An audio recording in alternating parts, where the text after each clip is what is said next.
Good morning, folks, and happy Friday.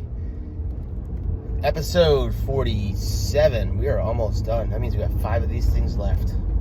That's crazy. It's been a year already. I'm excited about that. I already talked to a few people about podcasting and sitting down and having a conversation with me, either via Zoom or in person. So I'm excited to get those started and get those recorded. Hope you guys are enjoying these. If not, I'll be done in 5. If you are, and you want to see some more monologue stuff, solo cast, as they call it now, I'd be happy to keep doing them. Just let me know. Want to touch on something I've dealt with this week, actually with a few individuals.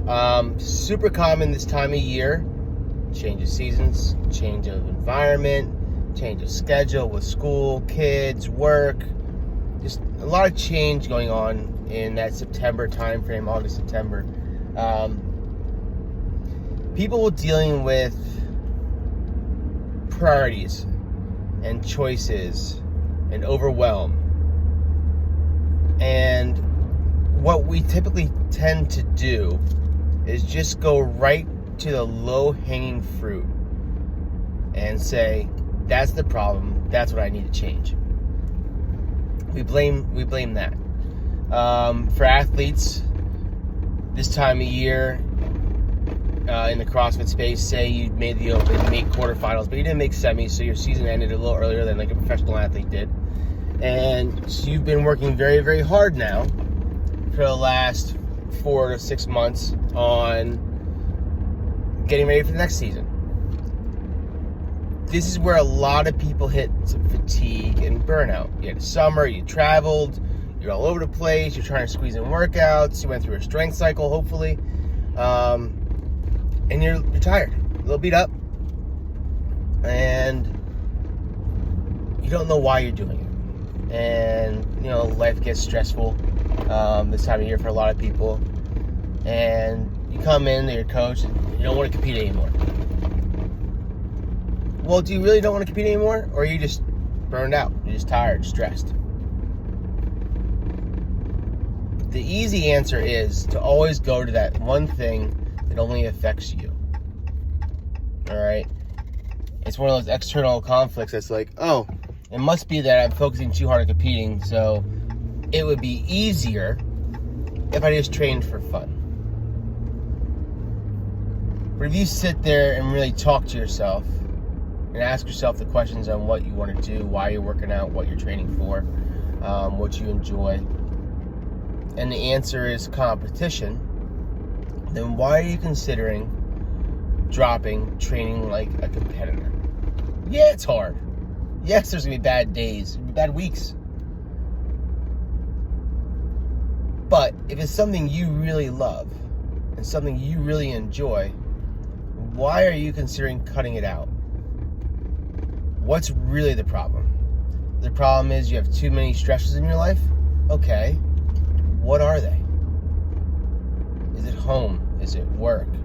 Is it an internal struggle or battle you're going through? Is it an external factor, someone else, and how they are treating you?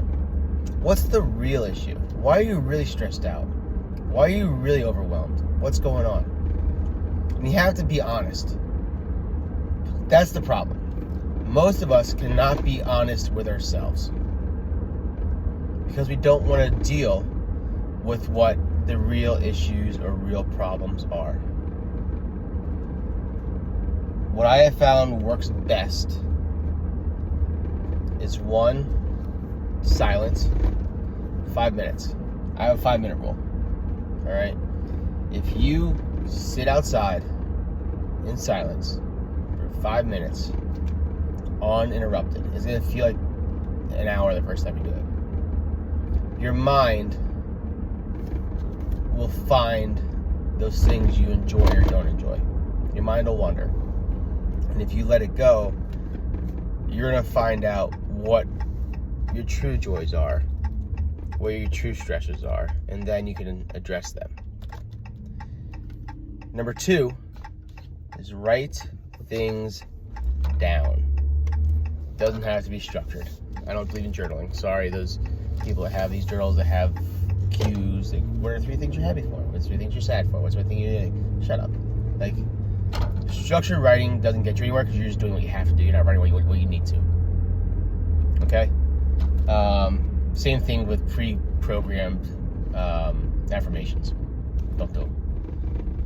That's a whole other topic that we can talk on a different day. But write down. Start writing. What are my priorities? List out, 3, 5, 15, 20, 100 things. Doesn't matter. Write them out. Then go further. Why? Why is this thing a priority to me? Why is training to compete a priority to me? Why is family time a priority to me? And then after you discover the why is that important to you? Go 3 layers. Keep going. Get to the bottom of things to really dig up your core beliefs, core values, and core stressors. All right? So along the same lines, that was competitive fitness. I always had someone come in, they're stressed in life. They've had change coming up. And not everybody likes change. Me personally, I love it. It's fresh and it's new and there's opportunity in it. So change is something that really, really excites me. Now, other people have had experiences throughout their life where change mostly resulted in a negative effect on their lifestyle. Okay? So now every time there's change,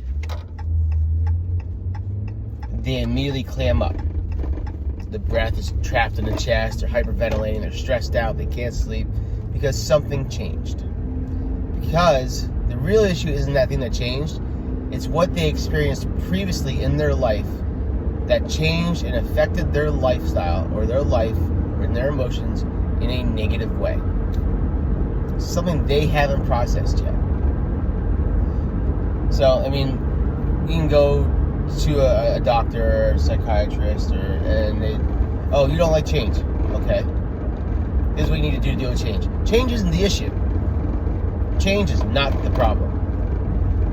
The problem is what you think about and how you feel because of change and what caused that and what's that stemming from. That's what you need to go back to. And guess what you do with that? Title it. Write it down. Read it. Read it slower. Read it with a breath at every period and comma.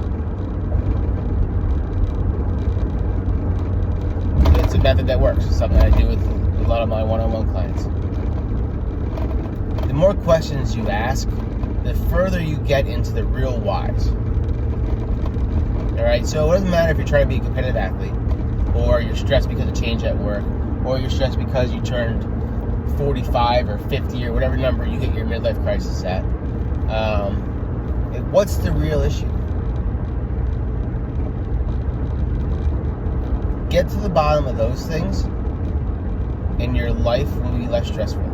You'll be able to organize and correct what your real stressors are. Alright? So, take a step back. Stop seeing one thing out there and grabbing it and saying that's the issue. Because I'm telling you, 9 out of 10 times it's not. I'm going to tell you it was not for me. I've done it. I've done this process myself. I continue to do it since I've learned it. It works. And it brings up things that you didn't know live within you. In your mind, in your heart, in your body. That are creating constant, everyday stress. You had no idea they were still there. Because you bury them down so hard and so fast and so deep that you don't see them. Alright guys, so when you're stressed out, when you're overwhelmed, don't just fix the easiest thing to fix. Take the time to find the real issue and go after that. And guess what? If you need help doing that, let me know. It is literally what I do. Have a great day, guys. Have a great Friday. 5 more episodes, and we're moving to podcast.